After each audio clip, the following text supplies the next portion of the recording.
एक तो हमने कंडीशन देखा था, कंडीशन फॉर रेजोनेंस।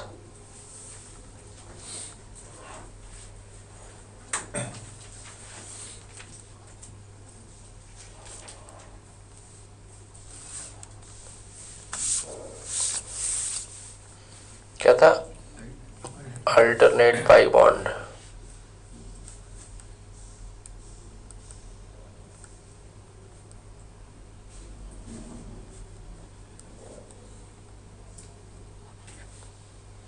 क्या था? Pi bond along with a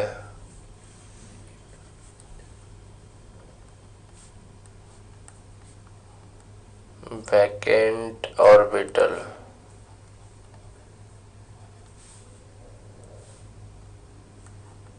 lone pair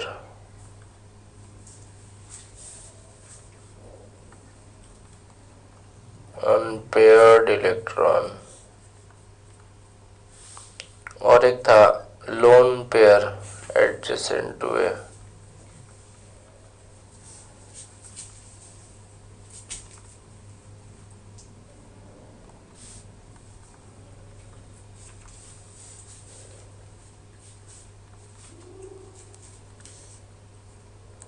है ना। ये तो एक रेडीमेड फॉर्मूला है, इस फॉर्मूले को देख के तुम मॉलिक्यूल में बता सकते हो कि रेजोनेंस हुआ कि नहीं। जो बेसिक रीजन है रेजोनेंस के लिए ना, जो ऑर्बिटल कॉन्सेप्ट है,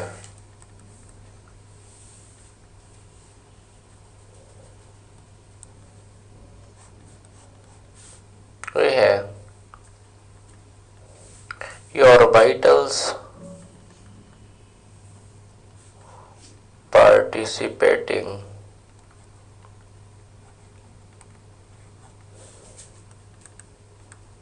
in resonance must be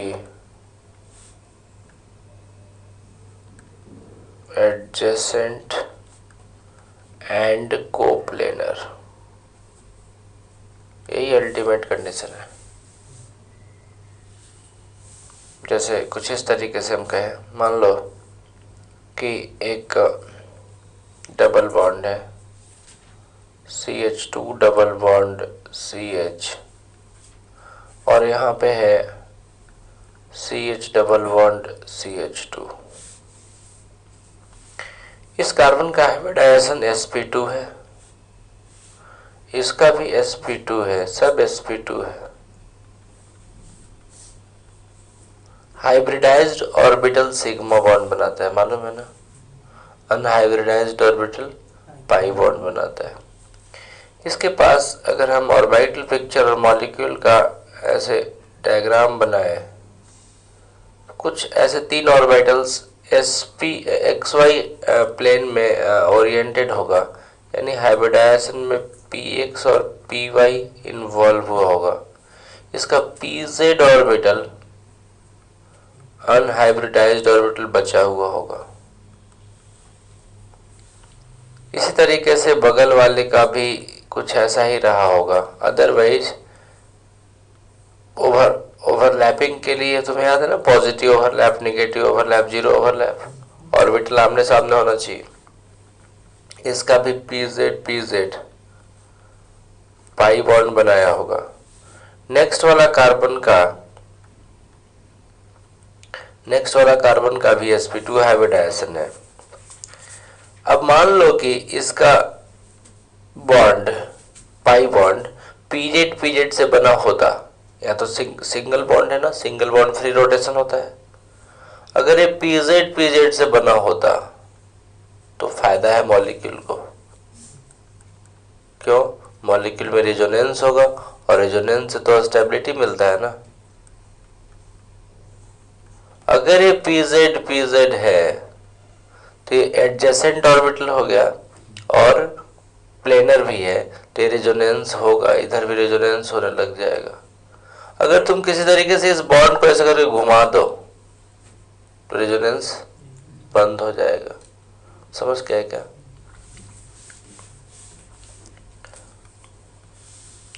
दूसरा एग्जाम्पल हम देखते हैं बेंजीन में। बेंजीन मॉलिक्यूल में भी जितना कार्बन है सब sp2 हाइब्रिडाइज्ड है और सब है xy प्लेन में।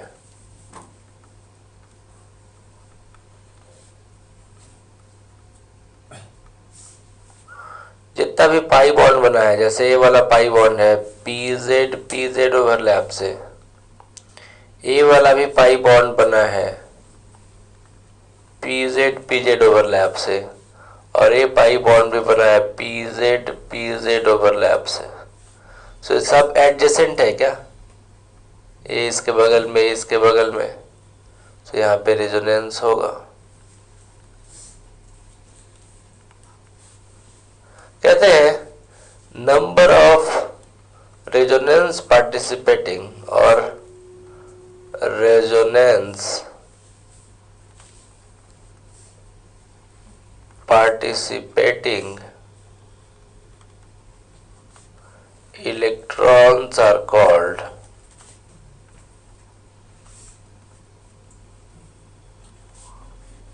pi electrons। तो यहाँ पे तुम बता सकते हो क्या, नंबर ऑफ पाई इलेक्ट्रॉन 6 होगा। भले ही 6 हो, पाई बॉन्ड का है, लोन पेयर भी रहता, पाई रेजोनेंस पार्टिसिपेट करता तो भी उसे पाई इलेक्ट्रॉन कहते।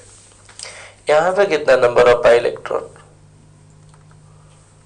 नंबर ऑफ पाई इलेक्ट्रॉन यहाँ पे 4 है ना, एक बॉन्ड मीन्स 2 इलेक्ट्रॉन।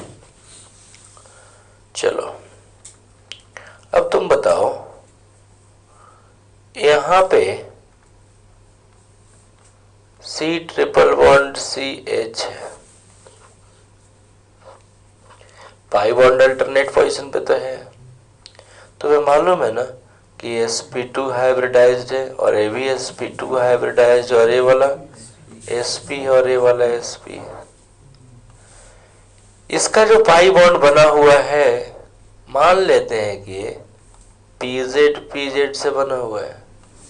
इसका वाला पाई बॉन्ड एक pz से बना होगा और दूसरा py से ना, क्यों, xy प्लेन में अगर तुम इसको ड्रॉ करते हो तो ये pz और pz, इसका भी pz,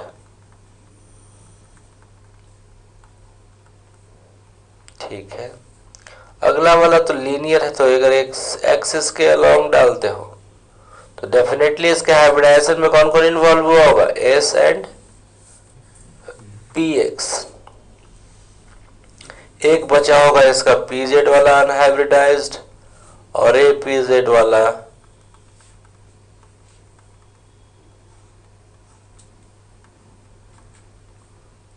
लेकिन py वाला भी बचा हुआ है, और दूसरा पाई बॉन्ड बनाया होगा कौन सा, py वाला।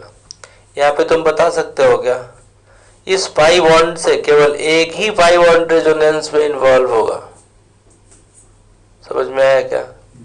And number of resonance participating और पाई इलेक्ट्रॉन्स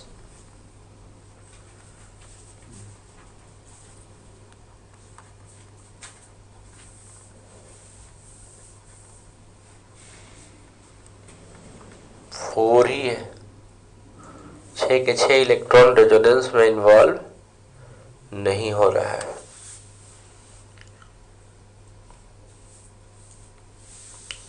एक और एग्जांपल, अगर तुम्हारे पास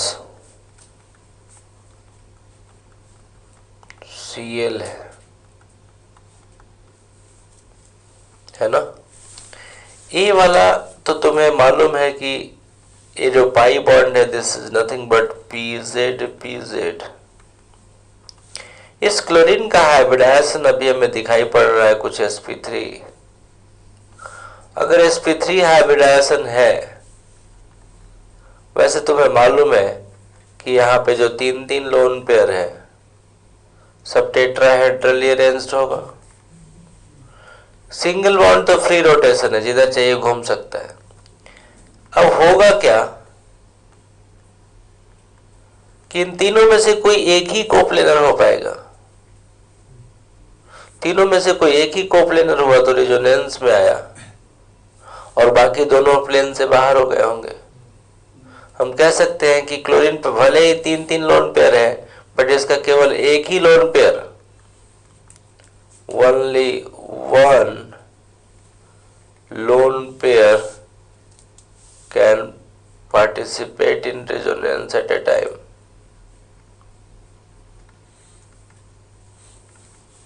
ये बात समझ में आया क्या? भले ही एटम पे कितने लोन पेयर है, भले ही एटम पे 2-2 पाई बॉन्ड था, लेकिन एक एटम से रेजोनेंस पार्टिसिपेट करने वाला या तो एक ही पाई बॉन्ड है या फिर एक ही लोन पेयर है। एंड हम यहाँ पे कहेंगे नंबर ऑफ पाई इलेक्ट्रॉन 4 है।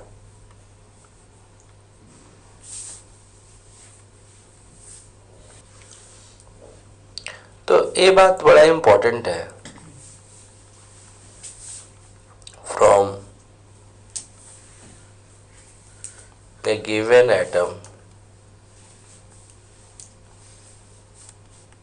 only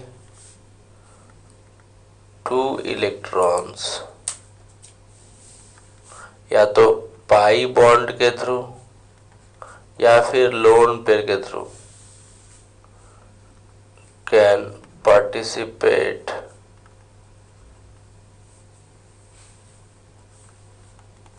in resonance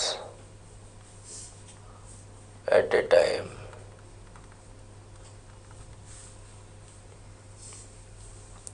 जैसे हम एक और मॉलिक्यूल ले रहे हैं,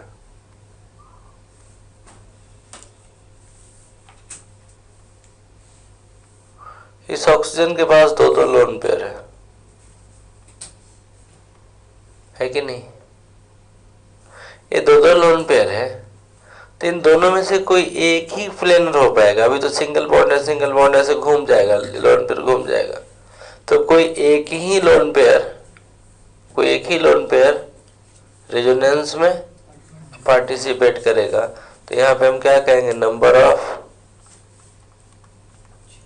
पाई इलेक्ट्रॉन, 2 पाई बॉन्ड हो गया और एक लोन पेयर से आया तो 6 है। अच्छा, ऐसे रिजोनेंस में कहते हैं कि यहां से यहां तक तो रास्ता है ही, ये पाई बॉन्ड और ये लोन पेयर, मतलब इस ग्रुप में जितने भी रिंग में एटम्स है ना, सब एटम एक के थ्रू रिजोनेंस पास हो रहा है। ऐसे रिजोनेंस को साइक्लिक रिजोनेंस कहते हैं। साइक्लिक रिजोनेंस में all atom of ring are involved in resonance। all atom कहने से ज्यादा अच्छा था, orbitals from all atoms है ना, जितने भी एटम्स है ना, सबसे एक एक ऑर्बिटल अगर रेजोनेंस में पार्टिसिपेट कर रहा था, ऐसे रेजोनेंस को साइक्लिक रेजोनेंस कहते हैं। अच्छा, ये देखो जरा, इसी तरीके से एक मॉलिक्यूल है NH, यहाँ भी ये lone pair next position of pi bond है, lone pair at next position of pi bond है। यहाँ भी रेजोनेंस में पार्टिसिपेट करेगा एंड यहाँ भी नंबर ऑफ पाई इलेक्ट्रॉन 6 है।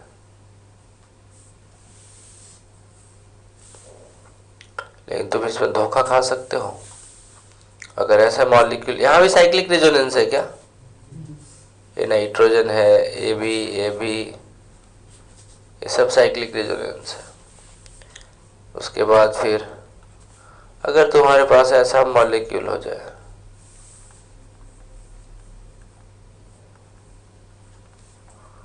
इसे पेरिडीन कहते हैं।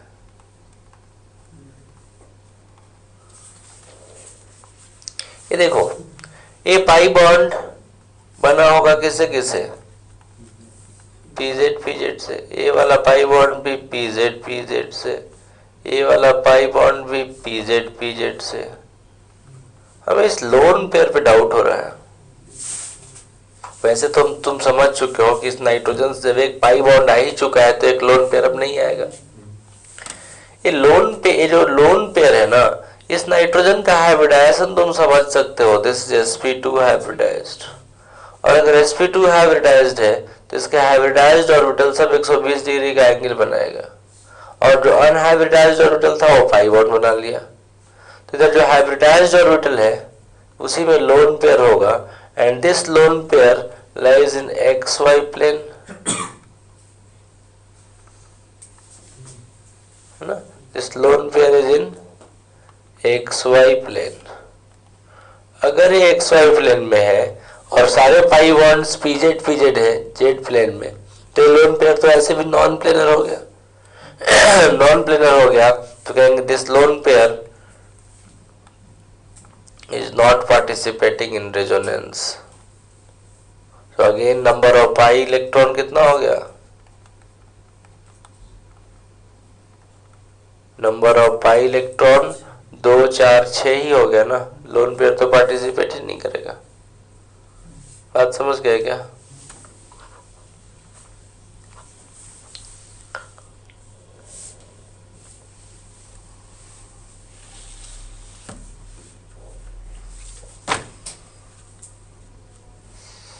एक लास्ट पॉइंट, ये तुम अगर समझ गए इसका मतलब कि ऑर्बिटल पिक्चर क्लियर हो गया। एक मॉलिक्यूल होता है कार्बन डाइऑक्साइड, होता क्या जानते ही हो।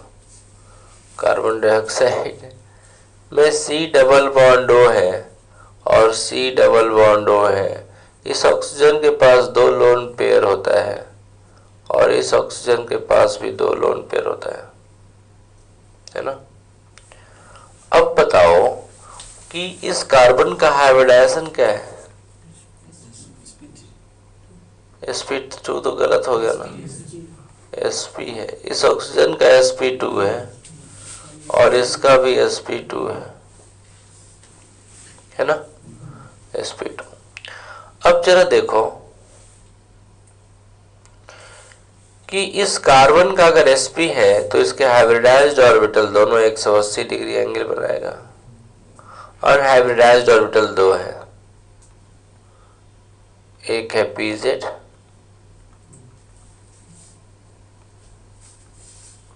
और एक है py। अभी जो बगल में ऑक्सीजन है इसका हाइब्रिडाइजेशन sp2 है, तो इसका अनहाइब्रिडाइज्ड अगर py बचा हुआ है, अनहाइब्रिडाइज्ड अगर py बचा हुआ है तो हाइब्रिडाइज्ड कौन कौन हुआ होगा? s px and pz।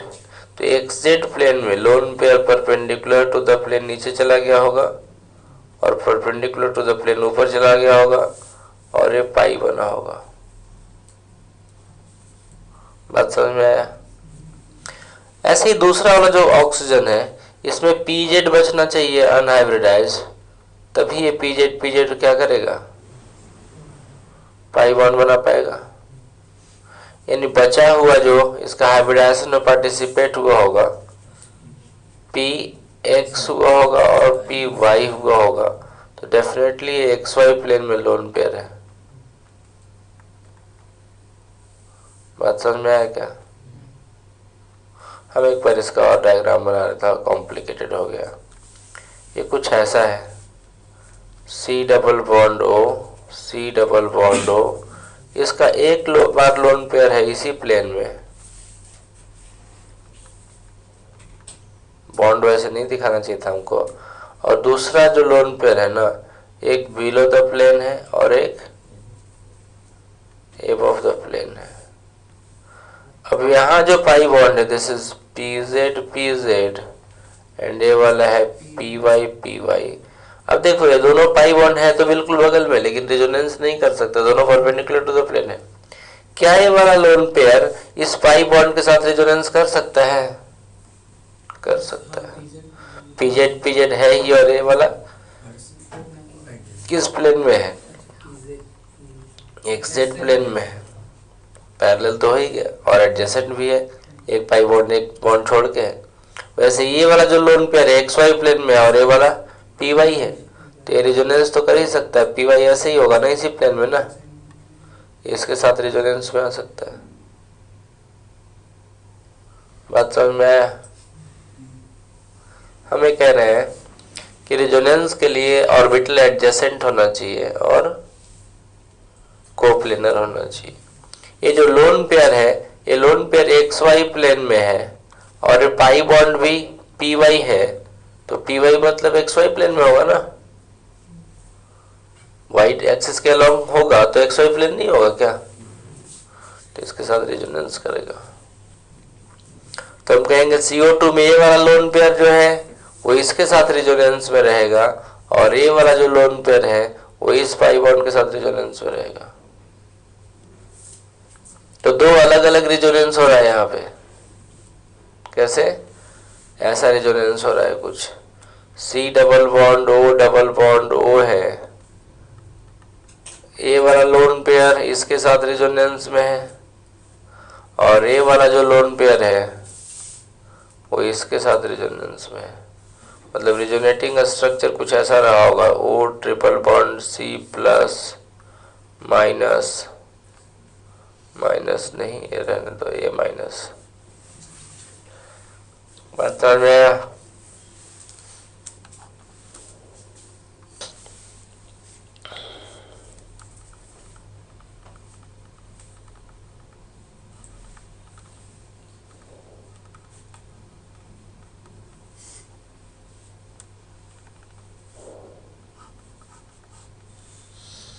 पहला है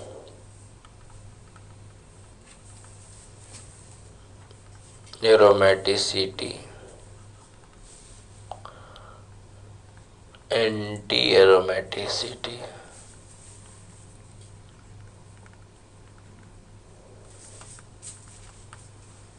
and non aromaticity.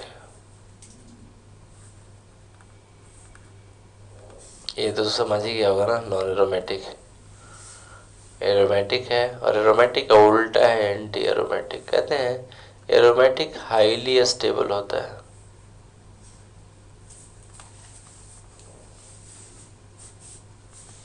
Anti aromatic highly unstable होता है और ये तो नॉर्मल वाला है। मतलब ओवरऑल तो बस स्टेबिलिटी ऐसे लिख सकते हो,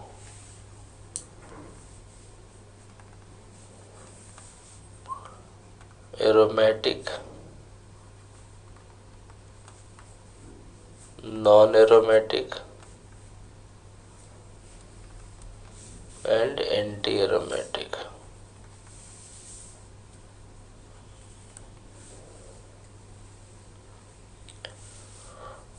कौन सा कंपाउंड एरोमेटिक होता है, कौन सा नॉन एरोमेटिक, उसके लिए एक रूल है, हकल रूल। कहते हैं कि कोई भी कंपाउंड को तुम दो कैटेगरी में बांट सकते हो। एक है open chain,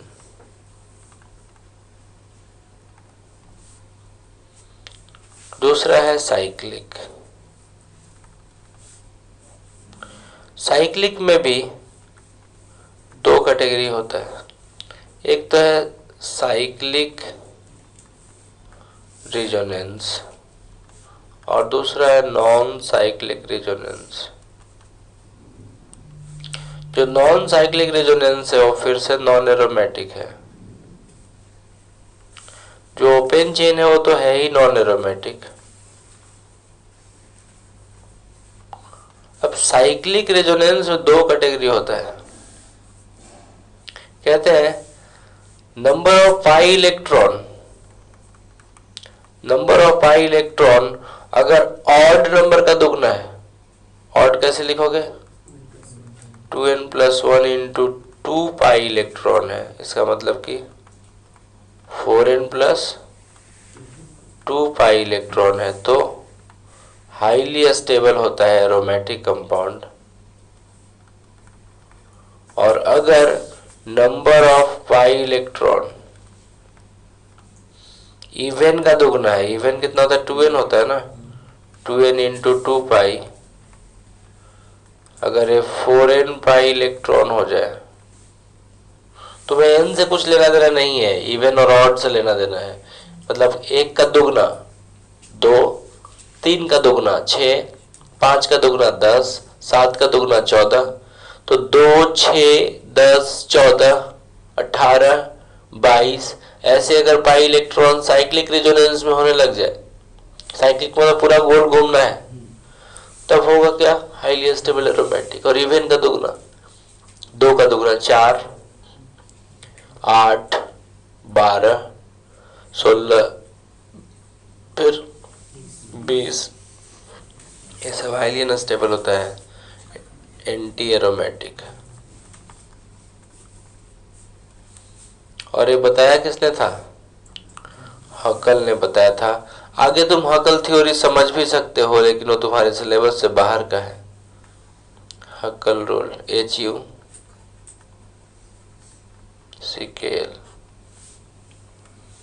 हकल rule, compounds having cyclic resonance with 4n+2 pi electrons are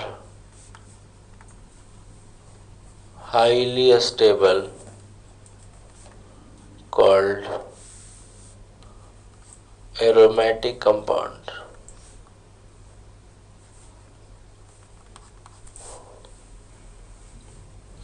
तो ये 4n+2 ऑड से आता है, समझ गया क्या।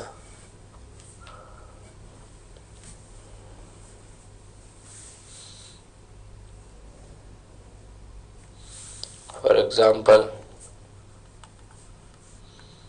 CH2 double bond CH, CH double bond CH, CH double bond CH2, और दूसरा है बेंजीन। दोनों में बड़ा डिफरेंस है,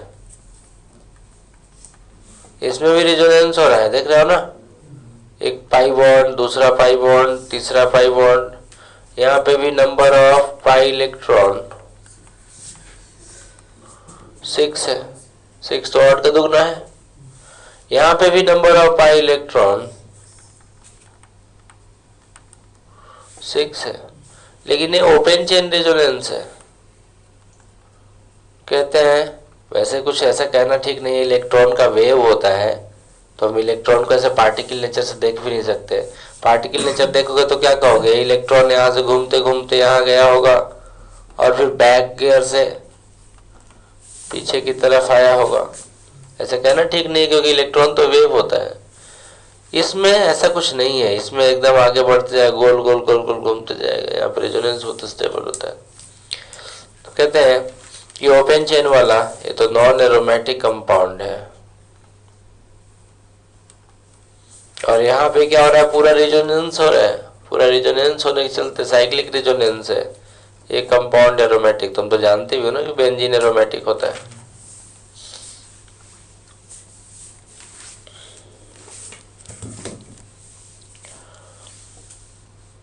दूसरा,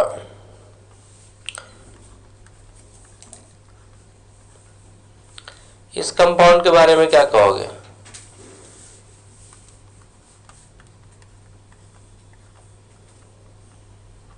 इस कंपाउंड के बारे में क्या कहोगे, थर्ड वाला। थर्ड में तो रेजोनेंस ही नहीं हो रहा है। अब जहां रेजोनेंस ही नहीं हो रहा है तो एरोमेटिसिटी एंटी एरोमेटिसिटी तो बात ही नहीं है, ये नॉन एरोमेटिक है। इस केस में रेजोनेंस तो हो रहा है, लेकिन पता है कैसा रेजोनेंस है, यहाँ यहाँ यहाँ ये चारों तो है, ये वाला पोजीशन रेजोनेंस पास नहीं होने देगा, ये भी नहीं होने देगा। ये भी नॉन साइक्लिक रेजोनेंस है। साइक्लिक का मतलब होता है कंप्लीट रिंग में ना, non cyclic resonance. This compound is also known aromatic.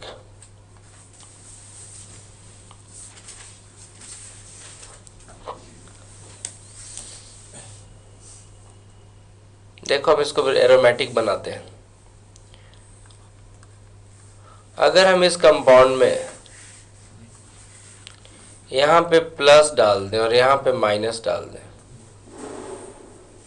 अब इधर भी रास्ता बन गया, ये पाई बॉन्ड के नेक्स्ट पोजीशन पे वैकेंट ऑर्बिटल और पाई बॉन्ड के नेक्स्ट पोजीशन पे लोन पेयर।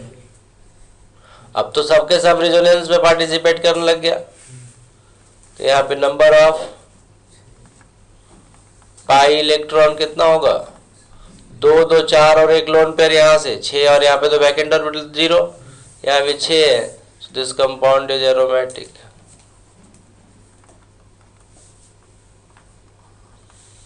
इसके बारे में क्या कहोगे?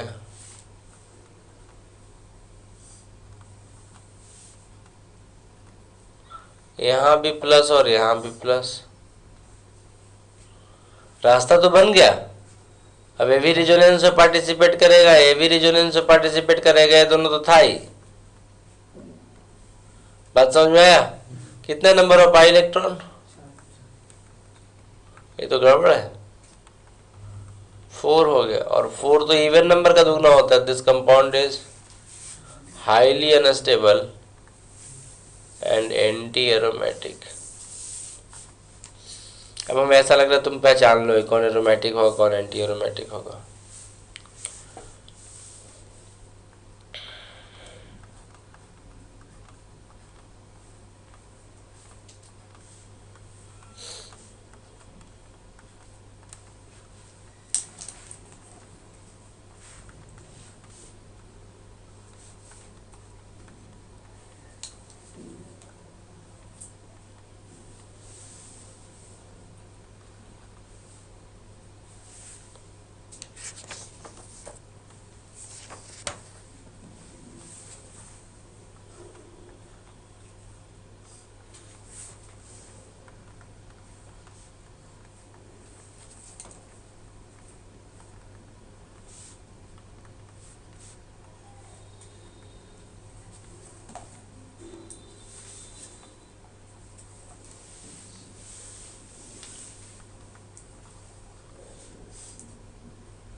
पंद्रह,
यहाँ से रेजोनेंस बंद हो जाएगा ना। अब ये सब पॉइंट से रेजोनेंस होगा तो कुछ मतलब नहीं, साइक्लिक रेजोनेंस तो है नहीं, तो ये हो गया नॉन एरोमेटिक। 7 में देखो रास्ता बन गया, ए बी और 2 और 2 4 पाई इलेक्ट्रॉन है, ये तो एंटी एरोमेटिक हो गया ना। यहाँ पे रास्ता भी बना है और 2 इलेक्ट्रॉन भी आ गए, जहाँ पे निगेटिव चार्ज होता है वहां लोन पेयर होता है। यहाँ पे 6 पाई इलेक्ट्रॉन होने के चलते ये कंपाउंड एरोमेटिक हो गया। इसमें तो रेजोनेंस ही नहीं है, जब रेजोनेंस ही नहीं है तो नॉन एरोमेटिक। यहाँ पे साइक्लिक रेजोनेंस हो गया, दोनों तो था ही, और ये भी पार्टिसिपेट करने लग गया, बट 2 पाई इलेक्ट्रॉन होने के चलते ये तो एरोमेटिक हो गया। और यहाँ पे 4 पाई इलेक्ट्रॉन होने के चलते एंटी एरोमेटिक, यहाँ पे एरोमेटिक, यहाँ पे ये भी ना, चारों में से तो कोई 2 ही लोन पेयर, एक ही लोन पेयर पार्टिसिपेट करेगा, ये भी एरोमेटिक। सल्फर के पास भी 2 लोन पेयर होता है, ये भी एरोमेटिक, यहाँ भी एरोमेटिक। यहाँ पे ये वाला लोन पेयर तो पार्टिसिपेट नहीं करेगा, तो भी 6 है, तो ये भी एरोमेटिक है। यहाँ पे 2 अलग अलग एरोमेटिक है, देखो ए वाला रिंग में हो गया 6 पाई इलेक्ट्रॉन, और पाई बॉन्ड यहाँ लिखो चाहे यहाँ लिखो, कोई फर्क थोड़ी पड़ता है। ये अलग अलग 2 एरोमेटिक है, ये वाला भी एरोमेटिक पार्ट है और इसका ये वाला भी एरोमेटिक पार्ट है, ये भी एरोमेटिक। वैसे इसमें 2 एरोमेटिक है, इधर से एरोमेटिक साइक्लिक हो गया, ये वाला देखेगा तो अलग एरोमेटिक हो गया, और ये वाला पार्ट, ये वाला पार्ट 4 ही पाई इलेक्ट्रॉन है। नहीं, ये पूरा का पूरा मॉलिक्यूल एरोमेटिक होता है। वैसे तुम काउंट ऐसे भी तो काउंट कर सकते हैं ना, 3 2 5 और 2 7 इलेक्ट्रॉन, तो 7 दूना 14 पाई इलेक्ट्रॉन, और सब इसी में कहीं ना कहीं घुला मिला है। ये भी एरोमेटिक है, वैसे ये भी एरोमेटिक है। और ये वाला क्या कहोगे, इससे एक लोन पेयर आएगा और ये पार्टिसिपेट कर ही रहा है, ये भी कर रहा है, ये भी कर रहा है, ये भी कर रहा है, और यहाँ से 2 है, 2 2 4 और 2 6, ये भी एरोमेटिक है। समझ गया?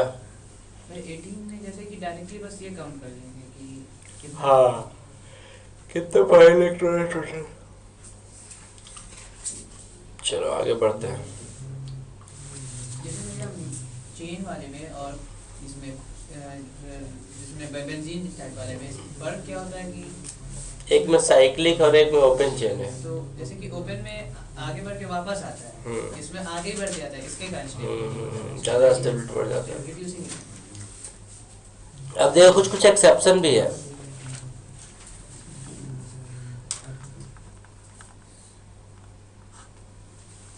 जैसे पहला एक्सेप्शन है कि एक मॉलिक्यूल है,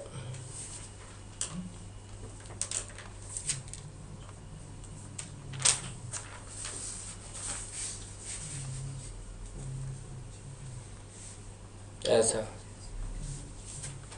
साइक्लो ऑक्टा टेट्रा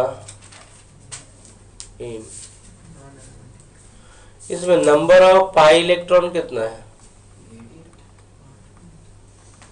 8 है। 8 तो इवन का दुगना होता है, तो लग तो रहा है कि ये एंटी एरोमेटिक होना चाहिए।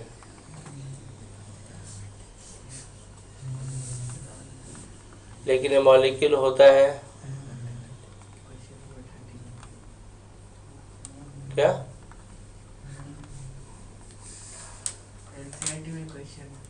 है वाह, आजकल पढ़ने लग गया है। चलो देखो इसके पीछे रीजन क्या हम समझते हैं।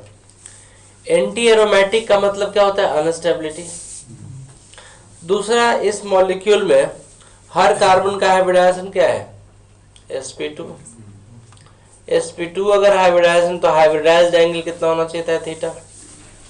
ये थीटा तो 135 डिग्री होता है ना, और sp2 के हिसाब से एंगल होना चाहिए था थीटा कितना? 120 डिग्री। तो इस मॉलिक्यूल में एंगुलर स्ट्रेन भी है क्या? एक तो एंगुलर स्ट्रेन भी है और दूसरा एंटी एरोमेटिक होने के चलते भी, एंटी एरोमेटिक अगर होता, अगर ये प्लेनर मॉलिक्यूल है, अगर ये मॉलिक्यूल प्लेनर है तो साइक्लिक रेजोनेंस होगा, और साइक्लिक रेजोनेंस में अगर 8 पाई इलेक्ट्रॉन है तो एंटी एरोमेटिक हो गया।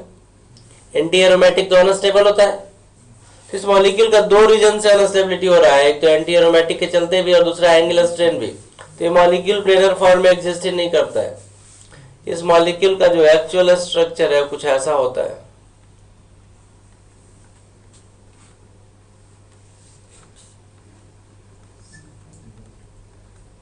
वो टब शेप में होता है।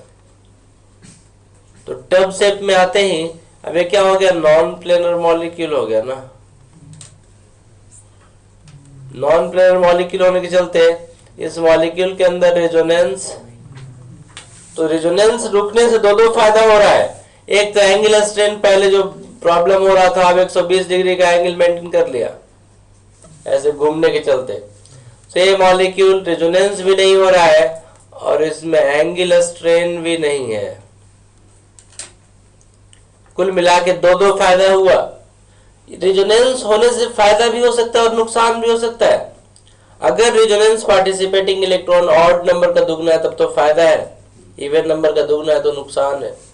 तो इस मॉलिक्यूल में रेजोनेंस होने के चलते नुकसान दो था। एक तो एंटी एरोमेटिसिटी, मान लो कि रेजोनेंस होने के चलते एरोमेटिक हो जाता तो एंगुलर स्ट्रेन सह भी लेता। समझ गए क्या?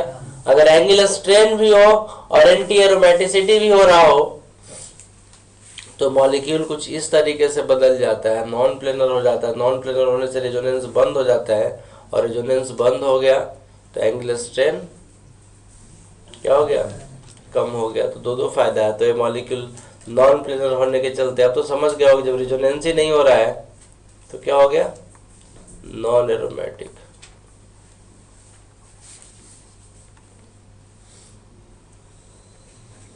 क्या होता है? पढ़े तो थे हम लोग angular strain, Baeyer's angular strain, hybridized angle और ज्योमेट्रिकल एंगल का जो डिफरेंस होता है उसे एंगुलर स्ट्रेन कहते हैं। इसी तरीके से एक और एग्जांपल है तो कई, तुम सब याद नहीं कर सकते हो लेकिन कुछ कुछ याद करना पड़ेगा जो बहुत कॉमन है, बहुत पॉपुलर है। एक और मॉलिक्यूल ऐसा है,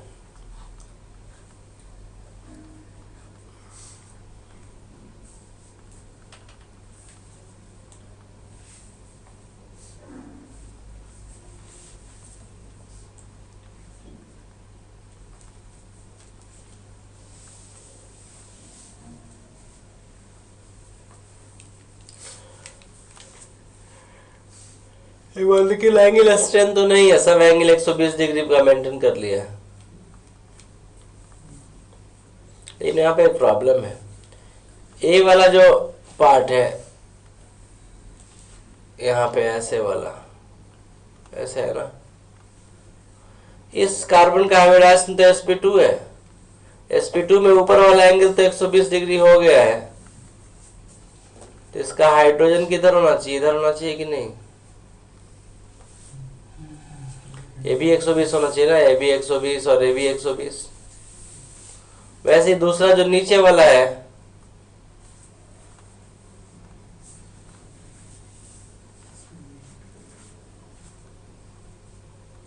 इसका भी हाइड्रोजन कुछ यहीं पे आता है। कहते हैं एक ही प्लेस पे दो पार्टिकल सरवाइव नहीं कर सकता है। जहां पे तुम बैठे हुए हो वहां पे कोई और बैठ सकता है, लेकिन कब? तुम्हारे एब्सेंस में। दूसरा बैच चलता रहे क्लास तो वहां पे कोई बैठेगा दूसरा कोई, लेकिन सेम टाइम पे एक ही जगह पे सौरभ भी बैठ जाए और कोई और स्टूडेंट बैठ जाए, ऐसा नहीं हो सकता। समझ गया क्या? तो एक ही टाइम पे दोनों हाइड्रोजन एक प्लेस पे नहीं रह सकता, और अगर रहेगा तो दोनों में वंडरवाल रिपल्सन बहुत हाई होगा और मॉलिक्यूल अनस्टेबल हो जाएगा। तो ये मॉलिक्यूल भी क्या हो जाता है, इस रिपल्सन के चलते नॉन प्लेनर हो जाता है, due to repulsion between H and H। Due to repulsion between H and H, molecule becomes non-planar। और नॉन प्लेनर होने के चलते नॉन साइक्लिक रेजोनेंस हो जाता है, और नॉन प्लेनर होने के चलते रेजोनेंस बंद हो जाता है, और रेजोनेंस बंद हो गया तो मॉलिक्यूल नॉन एरोमेटिक हो गया। वैसे काउंट करने में यहाँ पे 10 पाई इलेक्ट्रॉन आ रहा था। देखो इसी को एरोमेटिक तुम खट से बना सकते थे। कैसे? ये दोनों हाइड्रोजन को निकाल दो, दोनों हाइड्रोजन को निकाल दिया और यहाँ पे एक बॉन्ड बना दिया। अब हाइड्रोजन वाला कुछ प्रॉब्लम नहीं रहा तो ये क्या हो जाता था? एरोमेटिक हो जाता था।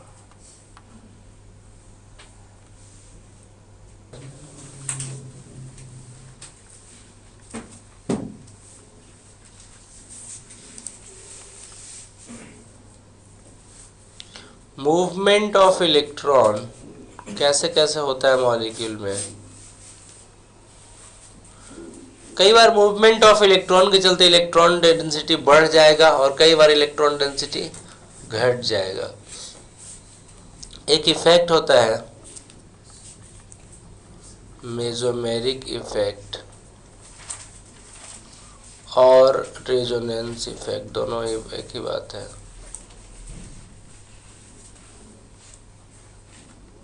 अगर मेसोमेरिक इफेक्ट से इलेक्ट्रॉन डेंसिटी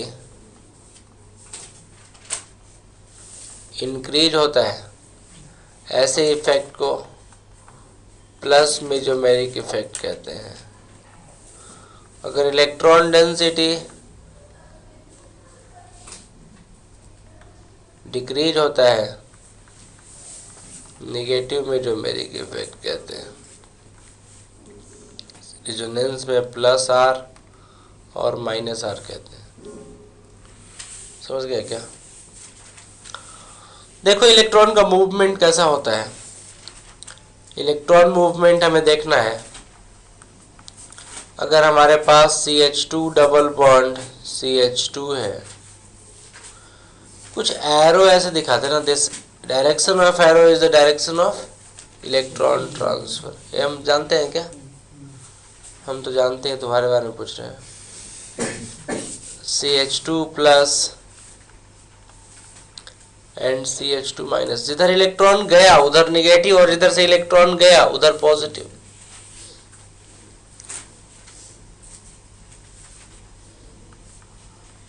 इसी तरीके से अगर तुम्हारे पास CH2CH CH double bond CH2 है, ये वाला पाई बॉन्ड हम पहले तोड़ते हैं।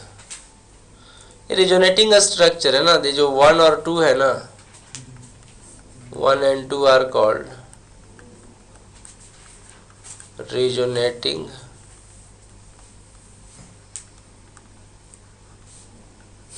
structure और canonical structure।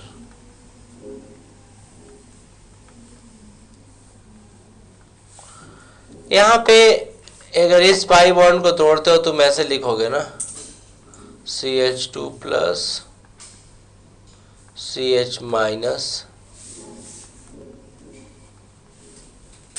अब ये जो नेगेटिव चार्ज उधर पाई बॉन्ड है, ये रेजोनेंस ऐसे होगा। ये अगर यहाँ आएगा तो इस पाई बॉन्ड को टूटना पड़ेगा। क्यों? इधर एक नया पाई बॉन्ड बन रहा है तो कार्बन के पास 5 बॉन्ड तो हो नहीं सकता है, इस पाई बॉन्ड को टूटना पड़ेगा। अगर ये पाई बॉन्ड टूटा, अगर इसने डोनेट किया तो इस पे एक और प्लस आ रहा होगा और पहले से माइनस था, न्यूट्रलाइज हो गया होगा। और ये वाला कार्बन तो क्या है, एक्सेप्ट भी किया और डोनेट भी किया, तो कोई चार्ज डेवलप नहीं हुआ और इस पे फिर माइनस आ गया। कोई डायरेक्ट भी कर सकता था ऐसे। देखो CH2 double bond CH CH double bond CH2 है ना, सीधे सीधे यहाँ से यहाँ पहुँच जाता और इसको ऐसे तोड़ देता। रिजोनेटिंग स्ट्रक्चर सिंपली यहाँ लिखता है इस पे plus CH double bond CH CH2 minus. समझ गए?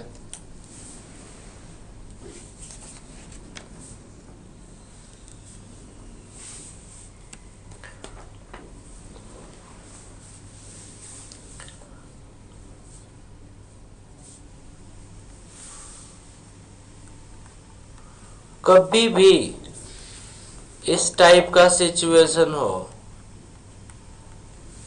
है तो वैसे 3 लोन पेयर इस पे, लेकिन तीनों लोन पेयर का काम नहीं है, कोई एक ही लोन पेयर का काम है। इसमें रेजोनेंस ऐसा नहीं हो सकता, दिस इज रॉन्ग। इसके पास लोन पेयर है, कोई वैकेंसी रहता तब नहीं इलेक्ट्रॉन इधर आता। हाँ, इसका जो भी डायरेक्शन होगा रेजोनेंस का, रेजोनेंस भी डायरेक्शनल होता है। ऐसा हो सकता है इधर आएगा, यहाँ पे एक नया पाई बॉन्ड बन रहा होगा और ये पाई बॉन्ड इधर टूट जाएगा। इसका रेजोनेटिंग स्ट्रक्चर हम लिखेंगे CH2 minus CH double bond Cl donate किया था इस पे प्लस। इसी तरीके से अगर तुम्हारे पास CH2 डबल बॉन्ड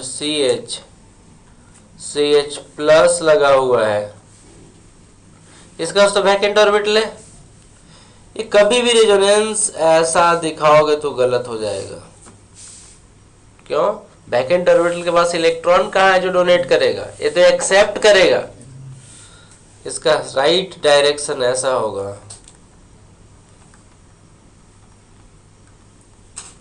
ये पाई बॉन्ड टूट के यहाँ आएगा और रेजोनेंस ऐसे हो सकता है, जिसमें टूटा उसमें प्लस और जहाँ जुड़ा वो न्यूट्रलाइज हो गया।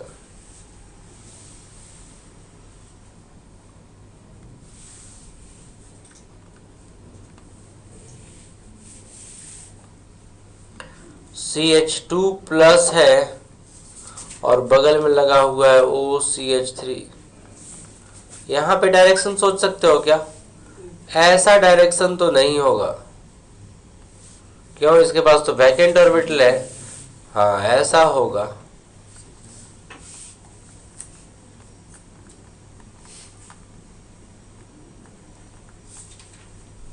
और इसका resonating structure CH double bond O plus, ये सही है।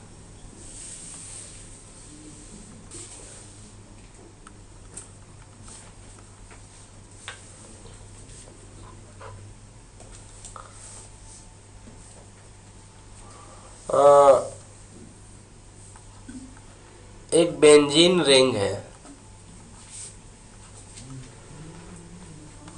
और दूसरा बेंजीन रिंग के ऊपर लगा हुआ है O माइनस, है ना। O माइनस अमीर आदमी है इलेक्ट्रॉन के मामले में। अब ये बेंजीन रिंग पे जितना इलेक्ट्रॉन डेंसिटी है, इससे इलेक्ट्रॉन डेंसिटी इस पे ज्यादा है क्या? क्योंकि जब भी रेजोनेंस करेगा तो इलेक्ट्रॉन देगा।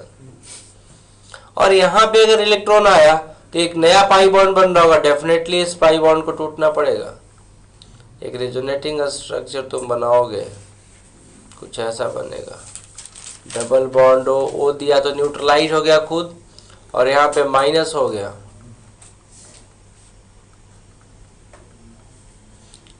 C माइनस आएगा,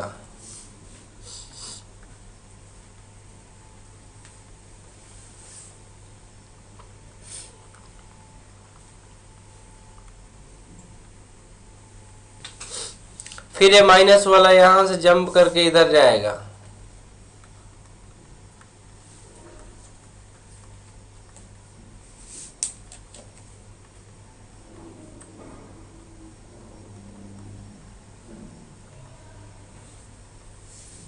फिर वहीं पहुंच के वापस।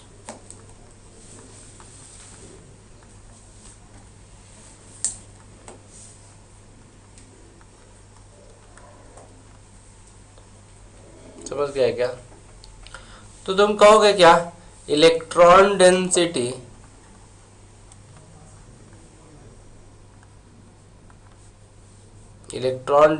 इन बेंजीन रिंग ज्यादा है कि ऐसा बेंजीन रिंग जिसके साथ O माइनस जुड़ा हुआ है? देखो यहाँ रिएक्टिविटी का फर्क पड़ जाएगा। मान लो कि इसके ऊपर तुम ऐड कर रहे हो कोई electron deficient species, positive charge वाला इलेक्ट्रॉन डिफिशिएंट होता है ना, इस पे इसको अटैक करने का रेट और इसको इस पे अटैक करने का रेट, अगर ये R1 है और ये R2 है तो कौन तेज होगा?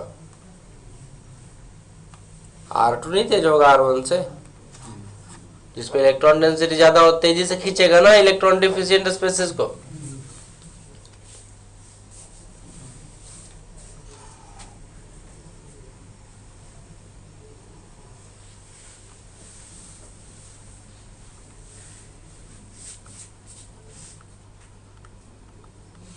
Rules for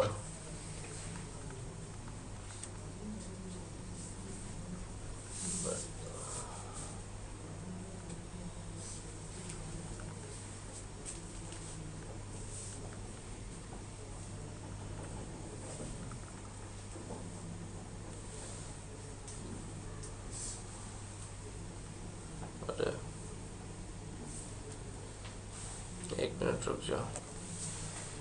rules for resonating structure. पहली बात तो यह है कि जितने भी रेजोनेटिंग स्ट्रक्चर है, जैसे मॉलिक्यूल है तुम्हारे पास CH2 double bond CH, CH double bond CH2 के तुम कई रेजोनेटिंग स्ट्रक्चर बना दो।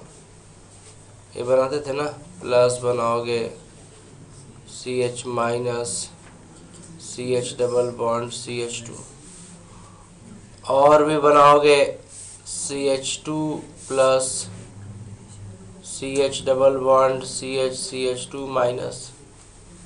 जितने भी रेजोनेटिंग स्ट्रक्चर है सबके सब क्या होना चाहिए? ऑल रेजोनेटिंग स्ट्रक्चर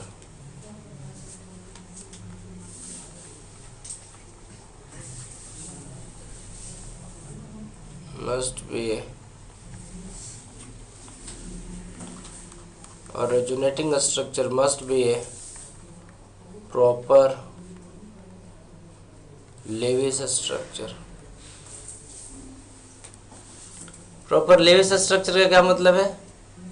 ऐसा नहीं हो सकता कि तुम कार्बन का ऐसा कुछ बना दो लेविस स्ट्रक्चर, जैसे ऐसा मॉलिक्यूल है तुम कहोगे कुछ हम ऐसे कर देंगे।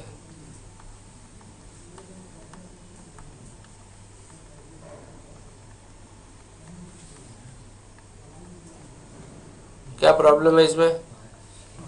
इस कार्बन के पास 5 बॉन्ड बन रहा है, इलेक्ट्रॉन कितना है? 4 नेचुरल होता है, एक आया हुआ है, और 5 बॉन्डिंग से भी आ रहा है। Second period element 10 electron accommodate नहीं कर सकता है।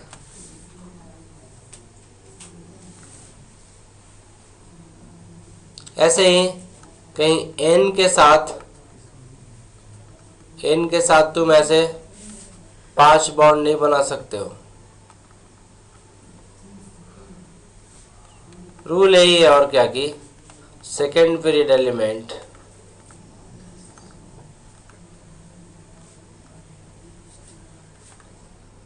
Can not accommodate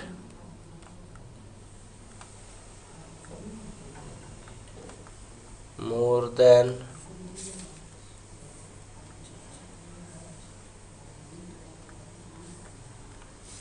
8 electron.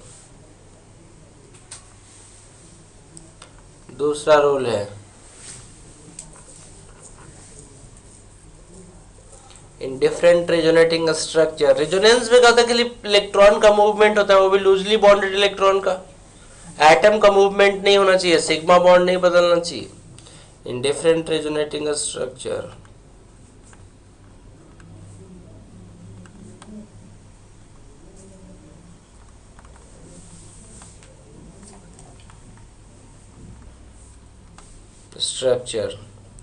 position of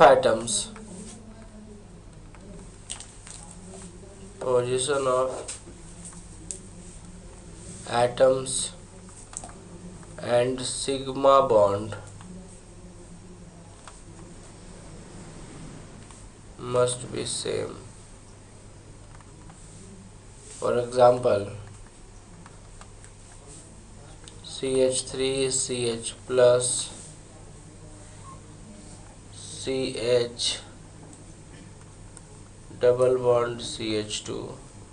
दूसरा रेजोनेटिंग स्ट्रक्चर है CH3 CH double bond CH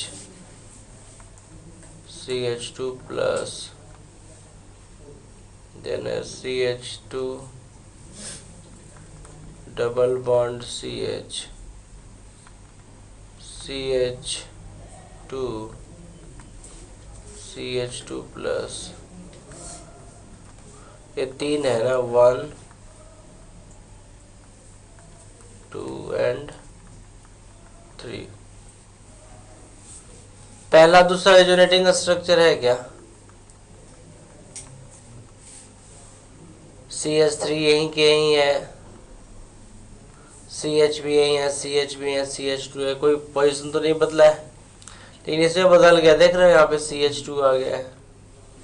एक हाइड्रोजन कहाँ से कहाँ जंप मार दिया, यहाँ से यहाँ जंप मार दिया। अगर एटम का पोजीशन चेंज हो जाए तो रेजोनेटिंग स्ट्रक्चर नहीं है, सो हम कहेंगे ये तो रेजोनेटिंग स्ट्रक्चर है। 3 is not a resonating structure.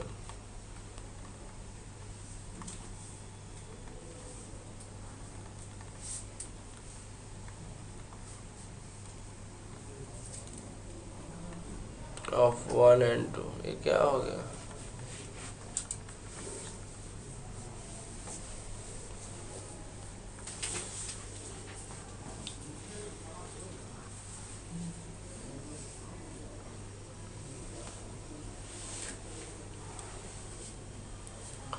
Molecule exist in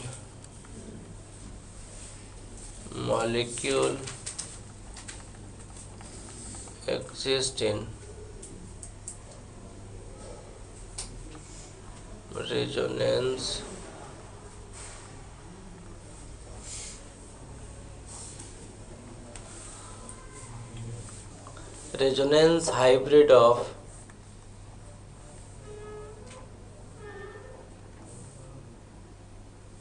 different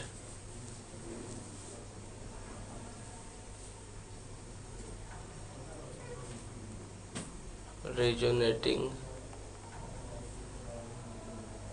structures।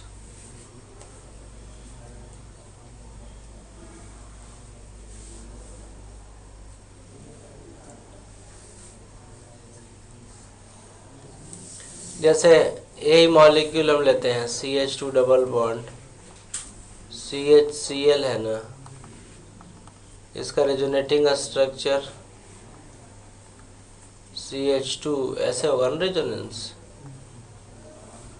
CH2 minus CH double bond Cl plus है ना। अब कहते हैं कि ये दोनों रेजोनेटिंग स्ट्रक्चर है 1 and 2, तो रेजोनेंस हाइब्रिड, हाइब्रिड समझता है ना।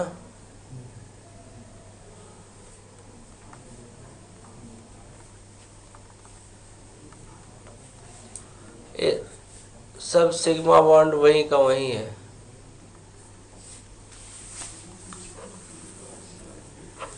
पाई बॉन्ड कभी यहाँ पे है तो कभी यहाँ पे है। क्लोरीन पे न्यूट्रल है, कभी पॉजिटिव है तो इस पे डेल्टा प्लस, और इस पे न्यूट्रल है निगेटिव है तो डेल्टा माइनस। इसी को कहते हैं रेजोनेंस हाइब्रिड।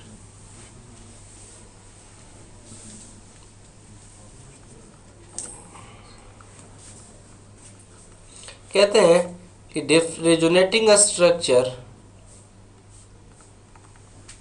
रेजोनेटिंग और canonical structure exist only on paper। Actual existence क्या है? Actual existence of molecule is resonance hybrid.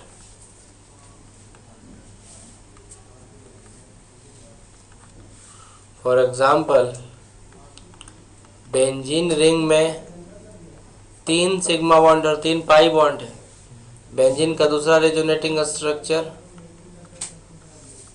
सब जो सिग्मा था वो पाई में बदल गया और पाई वाला सिग्मा बदल गया। और इसका जो रेजोनेंस हाइब्रिड है ना,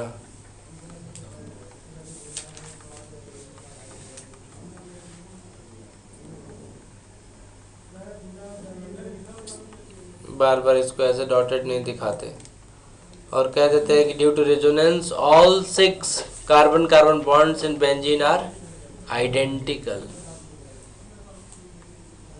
all 6 carbon carbon bonds in benzene are identical।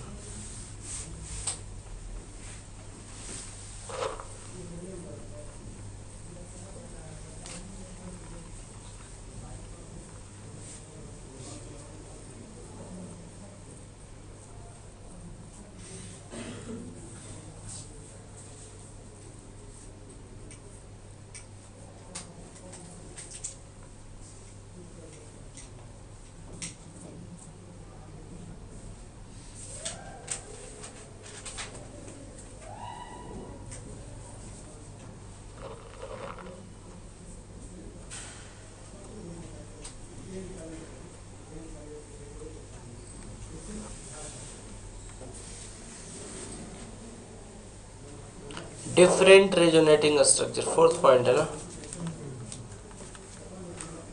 Different resonating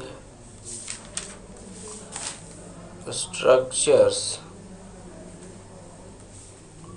have different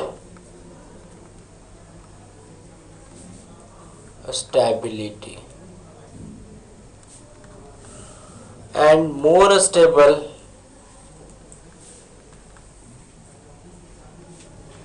resonating structure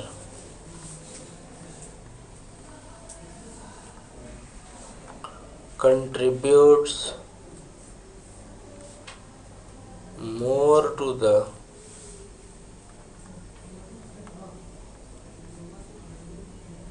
resonance hybrid।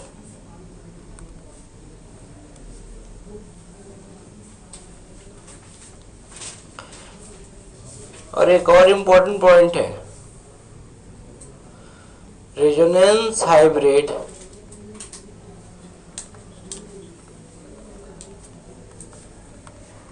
is more stable than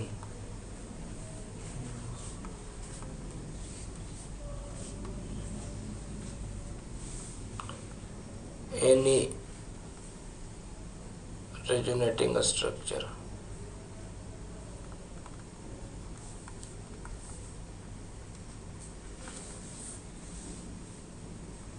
कि रेजोनेंस मॉलिक्यूल पे होता है, मॉलिक्यूल के अंदर लूजली बॉन्डेड इलेक्ट्रॉन पेयर का डीलोकलाइजेशन होता है।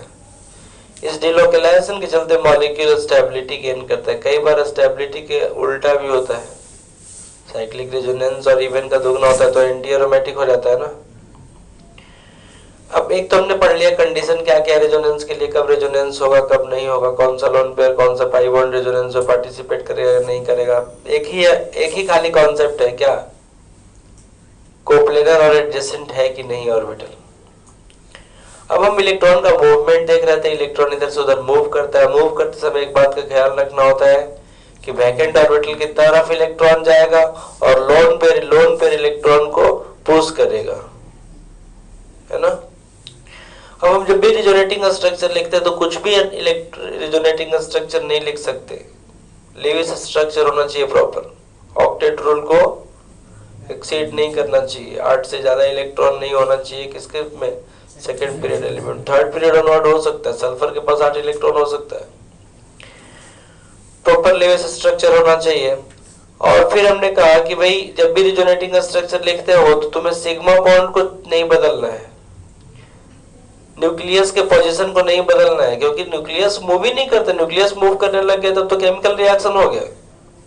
रेजोनेंस में तो डेफिनेशन ही था ना, delocalization of loosely bonded electron pair, अगर एक एटम उठ के दूसरी जगह चला गया तब तो एक केमिकल रिएक्शन हो गया। तो यहाँ पे केवल अलाउड क्या है, लोन पेयर का मूवमेंट और पाई बॉन्डेड इलेक्ट्रॉन का मूवमेंट, यही दोनों अलाउड है। तो अब हम आगे ये कह रहे थे कि जितने भी रेजोनेटिंग स्ट्रक्चर हैं वो सब खाली ऐसे ही पेपर पे हम लिखने की कोशिश करते हैं। असली क्या होता है? रेजोनेंस हाइब्रिड होता है। और जो रेजोनेंस हाइब्रिड होता है उसका स्टेबिलिटी किसी भी रेजोनेटिंग स्ट्रक्चर का स्टेबिलिटी से ज्यादा होता है। और मान लो दो रेजोनेटिंग स्ट्रक्चर, एक का एनर्जी यहाँ है और एक का एनर्जी यहाँ है, तो रेजोनेंस हाइब्रिड होगा ना, उसमें इसका कंट्रीब्यूशन ज्यादा होगा। मान लो कि इसका स्टेबिलिटी इतना है, इसका एनर्जी यहाँ और इसका एनर्जी यहाँ है, तो रेजोनेंस हाइब्रिड है उसमें इस मॉलिक्यूल का स्ट्रक्चर का रिफ्लेक्शन इस मॉलिक्यूल का स्ट्रक्चर के रिफ्लेक्शन से ज्यादा होगा। जो ज्यादा कंट्रीब्यूट करेगा उसका पावर चलेगा ना।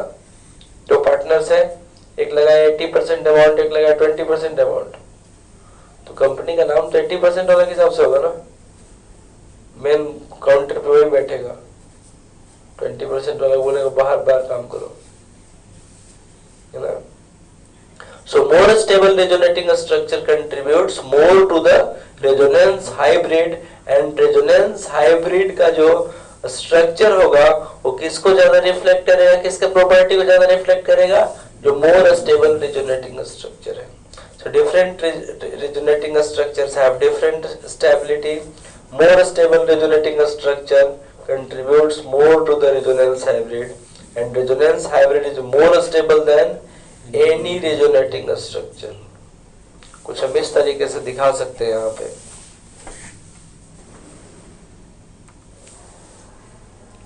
एनर्जी का डायग्राम बनाते, पोटेंशियल एनर्जी का।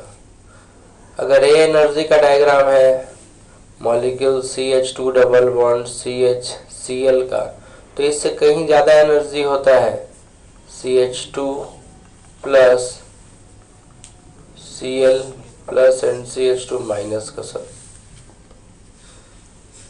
और इसका जो रेजोनेंस हाइब्रिड होगा वो इससे भी नीचे कहीं रहा होगा, CH2 Cl।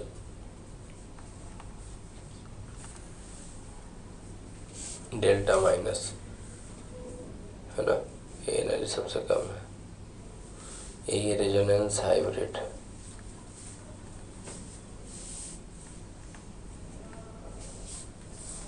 अभी तुम्हें नहीं पता है किसका स्टेबिलिटी ज्यादा और किसका कम होता है। यहाँ पे क्या होगा, this is more stable and less stable. ये होगा मेजर कंट्रीब्यूटर,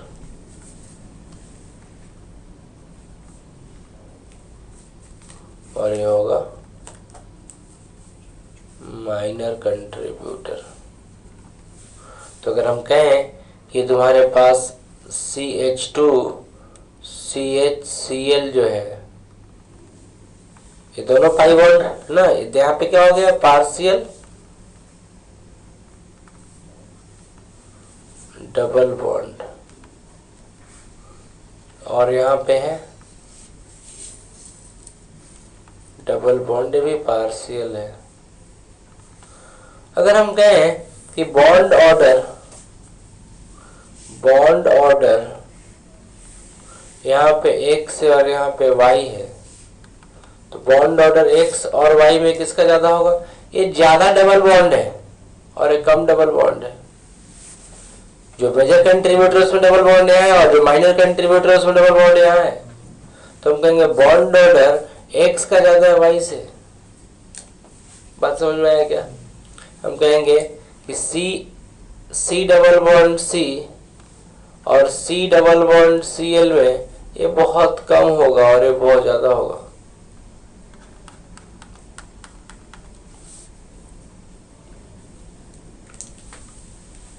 समझ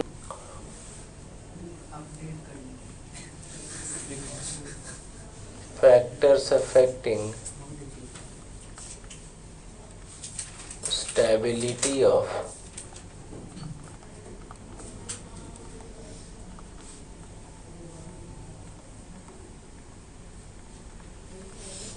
resonating structure।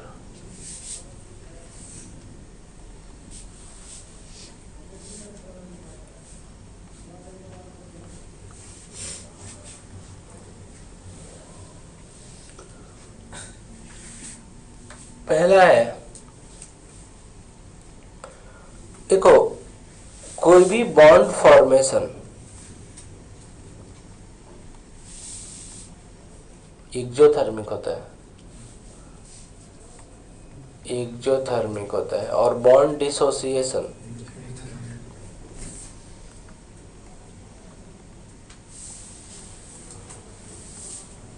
बॉन्ड डिसोसिएट करने में एनर्जी सप्लाई करना पड़ेगा, और बॉन्ड फॉर्म होगा तो एनर्जी रिलीज होगा। कोवैलेंट बॉन्ड जितना ज्यादा है उतना ज्यादा स्टेबल होगा क्या? कम कोवैलेंट बॉन्ड है किसी रिजोनेटिंग स्ट्रक्चर में तो बॉन्ड टूटा होगा, बॉन्ड टूटने में एनर्जी सप्लाई करना पड़ा होगा, एनर्जी सप्लाई करोगे तो एनर्जी बढ़ेगा। कहते हैं मोर नंबर ऑफ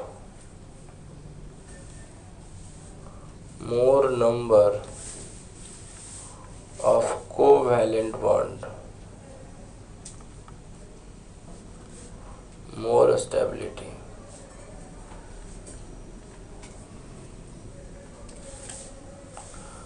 कोवैलेंट बॉन्ड में होता क्या है? Sigma bond plus pi bond. Sigma bond तो कुछ चेंज होने वाला ही नहीं है, सिग्मा बॉन्ड बदल गया तो रिजोनेटिंग स्ट्रक्चर ही नहीं है। पाई बॉन्ड अगर बदल गया, पाई बॉन्ड बदल गया तभी नंबर ऑफ कोवैलेंट बॉन्ड बदलेगा, सिग्मा बॉन्ड तो कांस्टेंट है। सो हम इस स्टेटमेंट को ऐसे भी लिख सकते हैं क्या? मोर number of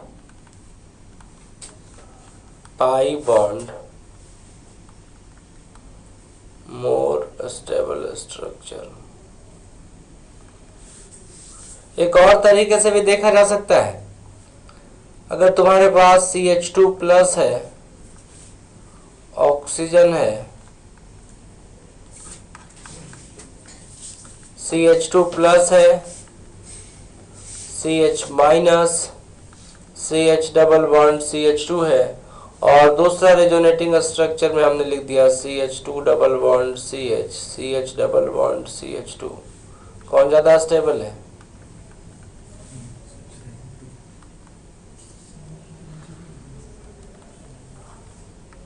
2 is more stable than 1। अब तुम देख भी सकते हो कि यहाँ पे सिग्मा बॉन्ड तो दोनों बराबर ही रहेगा, यहाँ पे एक ही पाई बॉन्ड है, यहाँ पे दो पाई बॉन्ड है, तो यहाँ से यहाँ बॉन्ड फॉर्मेशन एक्सोथर्मिक रहा होगा, इसलिए ज्यादा स्टेबल है और कम स्टेबल है। कोई दूसरे तरीके से भी देख सकता था, इस मॉलिक्यूल के अंदर इलेक्ट्रॉन डिफिशियंसी रहा होगा तब ना एक और बॉन्ड फॉर्मेशन का पॉसिबिलिटी है। Bond formation mean sharing of electron. Sharing of electron तब होता है जब इलेक्ट्रॉन का डिफिशियंसी हो। डेफिनेटली जिसमें less number of pi bond है वो इलेक्ट्रॉन डिफिशियंट मॉलिक्यूल है, और जिसमें मोर नंबर ऑफ पाई बॉन्ड है वो इलेक्ट्रॉन डिफिशियंसी पूरा हो चुका है। चाहिए तो तुम देख भी सकता है, यहाँ पे कार्बन पे इलेक्ट्रॉन काउंट करो ना, 4 होता है और एक प्लस चार्ज है, एक निकला हुआ है और 3 बॉन्डिंग से आया हुआ है, 6 इलेक्ट्रॉन सिस्टम है, इनकम्प्लीट ऑक्टेट है क्या?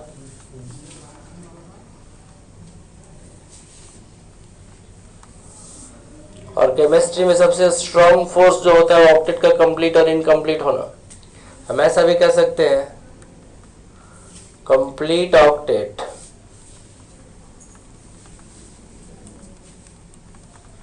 is more stable than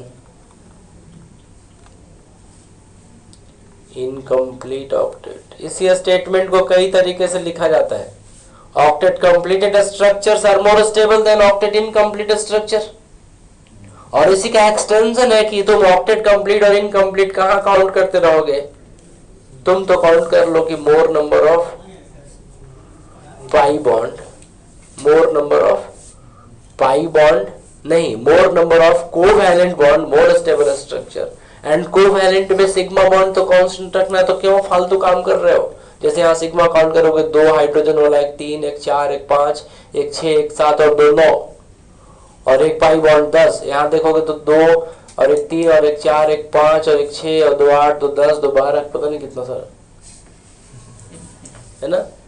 तो सिग्मा बॉन्ड काउंट करना एकदम बेवकूफ़ी है, टाइम वेस्टेज है, क्योंकि सिग्मा बॉन्ड बदल गया तो रिजोनेटिंग स्ट्रक्चर ही नहीं है।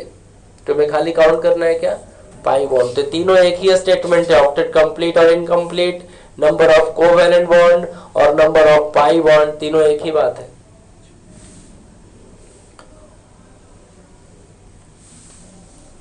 दूसरा, कई बार ऐसा भी सिचुएशन आएगा तुम्हारे पास कि CH2 डबल बॉन्ड CH और Cl है, इसका जो रेजोनेटिंग स्ट्रक्चर है वो कुछ ऐसा होगा, CH2 minus CH double bond Cl plus है। नंबर ऑफ पाई बॉन्ड यहाँ पे कितना है, 1 पाई बॉन्ड यहाँ भी है, 1 पाई बॉन्ड यहाँ भी है। तो नंबर ऑफ पाई बॉन्ड से डिसाइड नहीं कर पाए, तो कोई ऑक्टेट इनकम्प्लीट नहीं है, और है तो दोनों इनकम्प्लीट है। वैसे हम देख सकते हैं कोई भी ऑक्टेट इनकम्प्लीट नहीं है। तो अब दूसरा रूल लिखेंगे, in case of same number of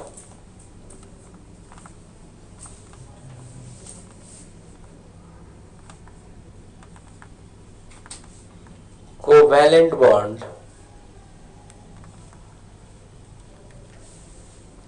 in case of same number of covalent bond, neutral resonating structure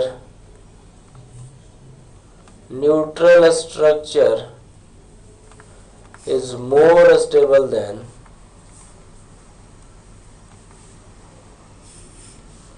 charged one.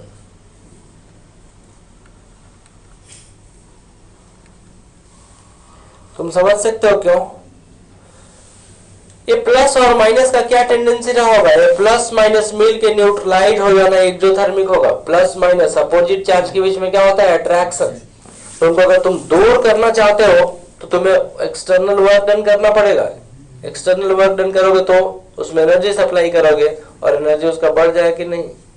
तो सेपरेटेड चार्ज प्लस माइनस अलग हो चुका है, और यहाँ पे प्लस माइनस मिलके न्यूट्रलाइज हो चुका है। तो neutral structure is more stable then charge structure. तो विच इज मोर स्टेबल, 1 और 2 में स्टेबिलिटी किसका ज्यादा है, स्टेबिलिटी 1 का ज्यादा है। ये था ना पिछले सवाल में। तीसरा केस,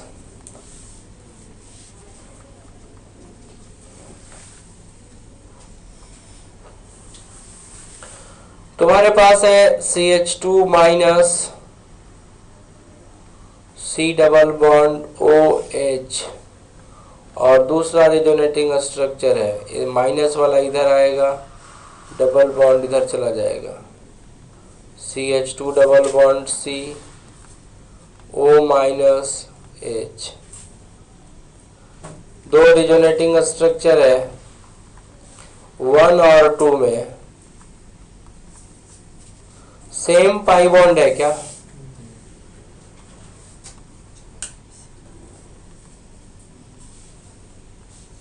दोनों में सेम चार्ज भी है क्या, इसमें भी -1 और इसमें भी -1, तो रूल 1 और रूल 2 तो फेल हो गया। लेकिन अंतर है, एक में नेगेटिव चार्ज कार्बन पे और एक में नेगेटिव चार्ज ऑक्सीजन पे। More electronegative element negative charge को बेटर एकोमोडेट करेगा, and less electronegative element positive charge को बेटर एकोमोडेट करेगा। तो हम कहेंगे स्टेबिलिटी रूल अवे है। देखो तीसरा रूल तभी लगाओगे जब पहला और दोनों फेल हो जाए, क्योंकि स्टेबिलिटी वाइज ऑक्टेट इनकम्प्लीट है तो बाकी कुछ भी कर लो। ऑक्टेट इनकम्प्लीट है तो अंतर पता है कितना है, एकदम करोड़पति आदमी और एकदम गरीब आदमी। गरीब वाला कितना भी पैसा वैसा कमाएगा तो भी करोड़पति को पीछा नहीं कर सकता है। तो ऑक्टेट कंप्लीट और इनकम्प्लीट है तो बहुत ज्यादा डिफरेंस है। दूसरा वाला जो रूल था न्यूट्रल के चार्ज, तो डिफरेंस बहुत स्मॉल है। थर्ड वाला कार्बन पे की ऑक्सीजन पे डिफरेंस और स्मॉल हो गया। समझ गया क्या? तो सिक्वेंशियल फॉलो करना। सो हम रूल क्या कहेंगे, positive charge negative charge on more electronegative element and positive charge on less electronegative element.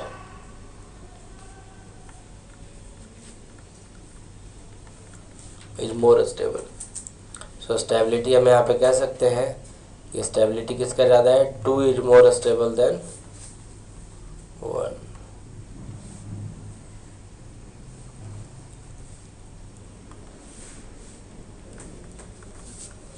तुम्हारे पास है CH2 double bond CH, C double bond O and H. एक रिजोनेटिंग स्ट्रक्चर हम ऐसा लिख रहे हैं,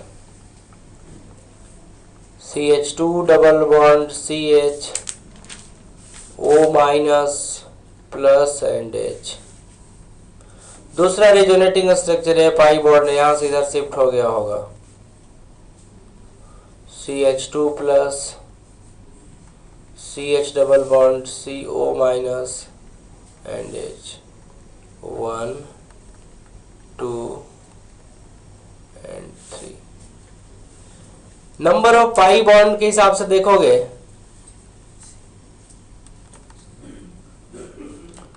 1 में 2 पाई बॉन्ड है, बाकी में तो एक ही है. डेफिनेटली 1 2 और 3 से ज्यादा स्टेबल होगा. अब तुम्हारा काम रह गया है 2 और 3 में डिसाइड करना. 2 और 3 में दोनों में सेम पाई बॉन्ड है, सेम पाई बॉन्ड, दोनों ही चार्ज है क्या, प्लस माइनस, सेम चार्ज.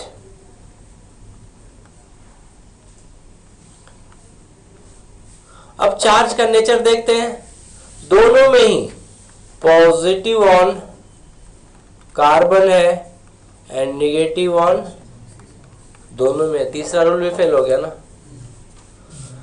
अब नेक्स्ट रूल ये है कि अगर सब कुछ सेम हो जाए तो हमें देखना है अपोजिट चार्ज के बीच में अट्रैक्शन होता है. अपोजिट चार्ज जितना नजदीक आके मिल जाए तो और अच्छा है. सिमिलर चार्ज के बीच में रिपल्सन होता है, तो सिमिलर चार्ज दूर हो जाए तो ज्यादा अच्छा है. तो कहते हैं opposite charge at minimum distance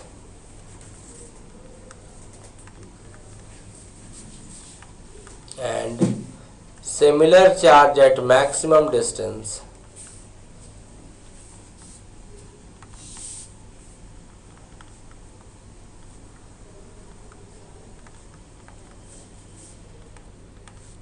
is more stable.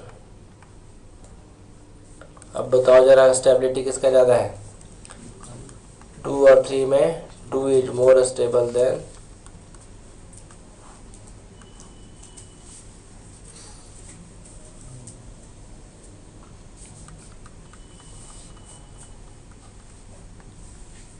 CH3 CH double bond CH O lone pair. इसका हम रेजोनेटिंग स्ट्रक्चर बना रहे हैं, CH plus CH minus lone pair CH3 and तीसरा है CH3 CH minus CH plus O CH3. अब जरा बताओ स्टेबिलिटी.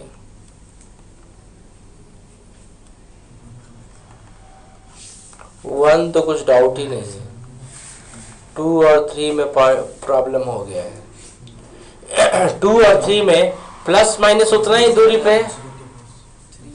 देखो ये लोन पेयर भी तो निगेटिव चार्ज डेंसिटी होता है ना, निगेटिव निगेटिव रिपल्सन होगा और निगेटिव पॉजिटिव अट्रैक्शन होगा. सो हम कहेंगे कि 3 इज मोर स्टेबल देन. हम तुम्हें ये बताना चाह रहे हैं कि जो लोन पेयर है उसे निगेटिव चार्ज डेंसिटी की तरह काउंट करना है ना. Lone pair negative charge density की तरह काउंट करना. तो lone pair from positive charge है ना, मिनिमम डिस्टेंस होना चाहिए. Lone pair from negative charge maximum distance होना चाहिए तो मोर स्टेबल होगा। अब कहानी खत्म।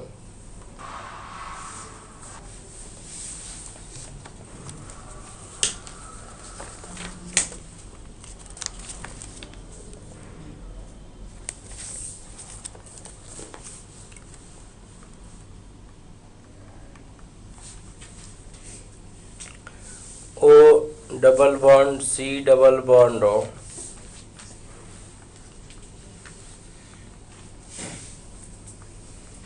O minus C triple bond O plus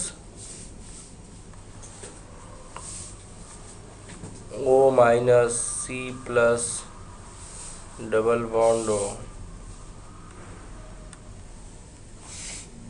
O double bond C triple bond O plus.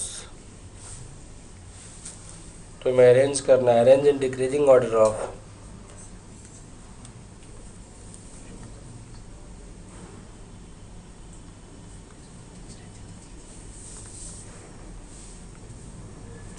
contribution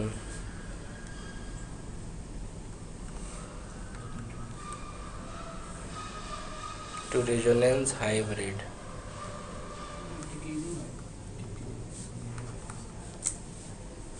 ये सबसे स्टेबल है क्या?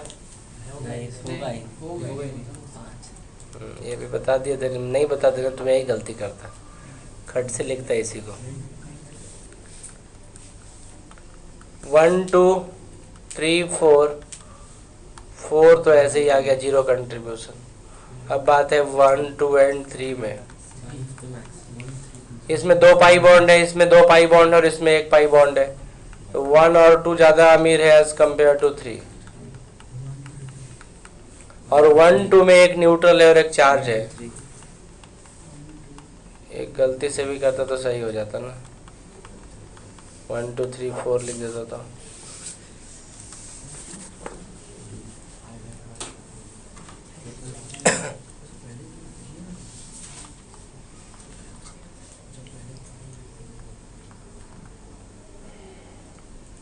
CH2CH N plus double bond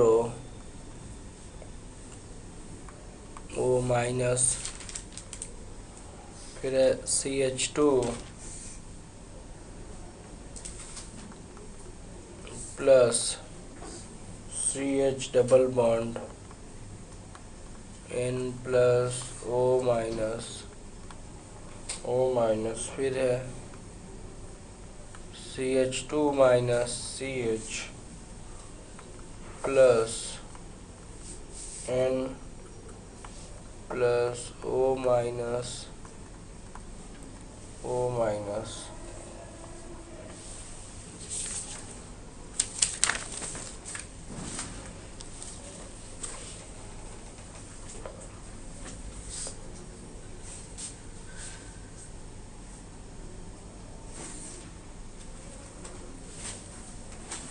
और एक और हम लिख देते हैं CH2 plus CH minus N plus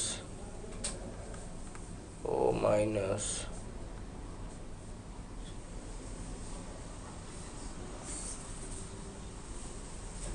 कुछ गलत हो रहा है और यहाँ पे ऐसे तो 1 2 3 4 स्टेबिलिटी अरेंज करना है।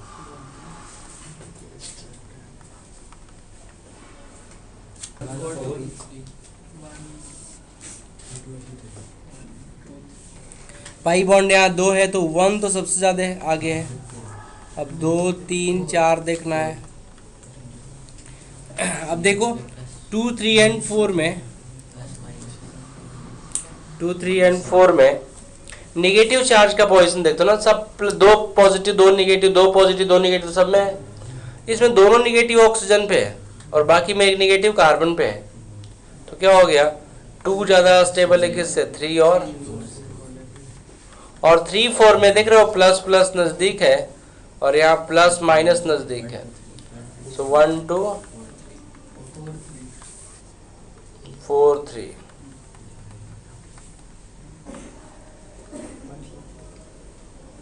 अब तुम्हें करना है कौन सा एक्सरसाइज 1 का? Section C part 1 and part 2।